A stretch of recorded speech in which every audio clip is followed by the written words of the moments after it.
परम पुनीता शील सुनीता, दुर्गा थी माँ काली थी, प्रजा देवी रानी भारत की वही मालवा वाली थी। प्रजा देवी रानी भारत की वही मालवा वाली थी। 3 मार्च सन 1707 भारतीय इतिहास का वो कालखंड जिस दिन मुगल शासक औरंगजेब की मृत्यु हुई थी, जिसके पश्चात दिल्ली का मुगल साम्राज्य अपने अंत की ओर बढ़ रहा था और दक्षिण से मराठा साम्राज्य तीव्र गति से अपने विस्तार कार्य में अपने शौर्य और पराक्रम के साथ आगे बढ़ रहा था।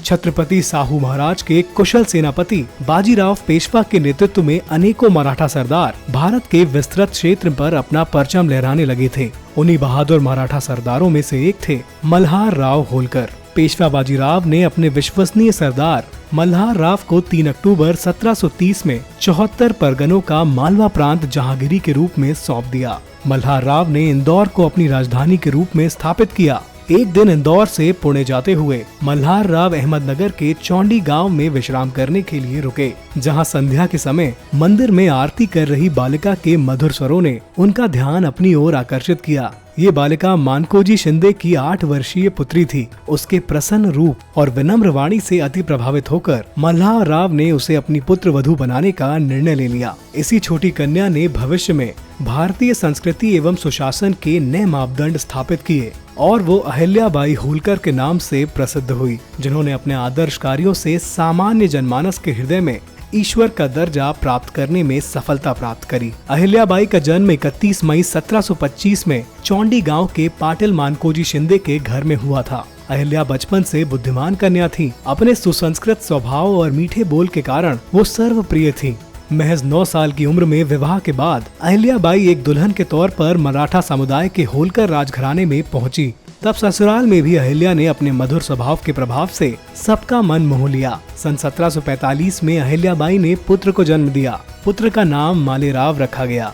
उन्होंने बड़ी ही कुशलता से अपने पति के गौरव को जगाया, उनको प्रेरणा दी और उनकी प्रेरणा के फलस्वरूप खांडेराव ने राज्य के कार्यों में दक्षता प्राप्त की।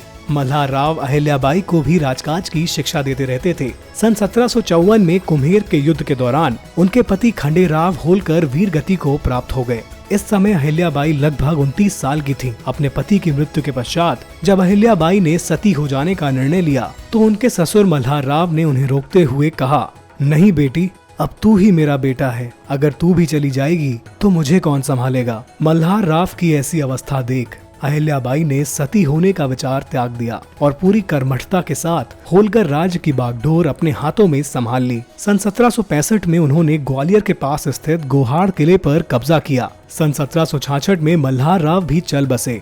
ऐसी परिस्थिति में अहिल्याबाई ने अपने पुत्र मालेराव को राजगद्दी सौंपी, जिसके कुछ समय बाद ही मात्र 22 साल की आयु में उनके पुत्र मालेराव का स्वर्गवास हो गया।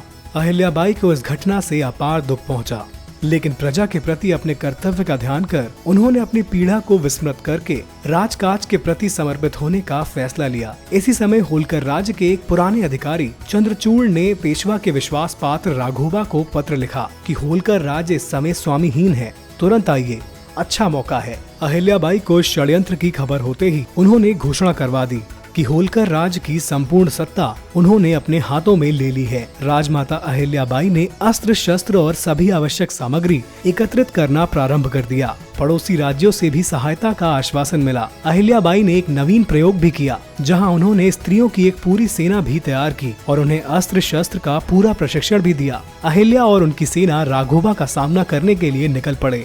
तभी अहिल्याबाई ने अपने एक सेवक के हाथों राघोबा के लिए एक पैगाम भेजा, जिसमें लिखा था कि अगर वो राघोबा से हार गई तो कोई ध्यान नहीं देगा, पर यदि राघोबा स्त्री सेना के हाथों पराजित हुआ तो उसे घोर अपमान का सामना करना होगा।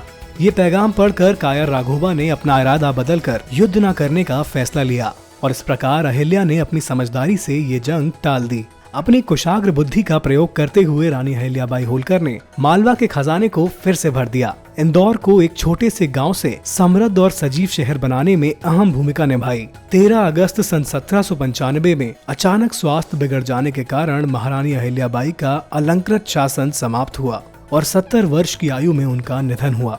आज भी महारानी अहिल्याबाई होलकर को लोग उनकी बुद्धिमत्ता, उनके शौर्य, धैर्य और बलिदानी व्यक्तित्व की स्तुति में देवी के रूप में उनका पूजन करते हैं। हमारे देश के सुप्रसिद्ध और आस्था के प्रतीक पावन मंदिरों पर विदेशी आक्रांताओं द्वारा समय समय पर आक्रमण किए गए और हमारी सांस्कृतिक विरासत के पावन प्रतीक चिन्हों को ध्वस्त करने का प्रयास किया गया। महारानी अहिल्याबाई होलकर ने अपने अथक प्रयासों से अनेक मंदिरों का जीर्णोद्धार करवाया। काशी विश्वनाथ और सोमनाथ मंदिर के पुनर्निर्माण के लिए अहिल्याबाई का नाम अत्यंत सम्मान के साथ लिया जाता है। ये दोनों ही मंदिर भगवान शिव के 12 ज्योतिर्लिंगों में आते हैं। इनके अतिरिक्त उन्होंने अनेक धर्मशालाओं, भोजनालय और बावरियों का भी निर्माण करवाया। समाज और संस्कृति के प्रति उनकी निष्ठा युगों युगों तक अमर रहेगी। भारत समन्वय परिवार की ओर से ऐसे उज्जवल चरित्र वाली पतिव्रता नारी, न्यायपूर्ण शासक और उदार विचारों वाली महारानी अहिल्याबाई होलकर को शत शत नमन। हमारा प्रयास है कि हम उनके कार्यों और आचरणों से प्रेरणा लेकर जीवन में अपने कर्तव्यों का पालन करने के लिए सदैव प्रयासरत रहे। विपरीत और दुर्गम परिस्थितियों में भी साहस, आत्मविश्वास और दृढ़ निश्चय से परिस्थितियों को अपने अनुकूल कर लेने की उनकी क्षमता सदा ही आदर्श बनकर भारत की भावी पीढ़ियों का मार्गदर्शन करती रहेंगी।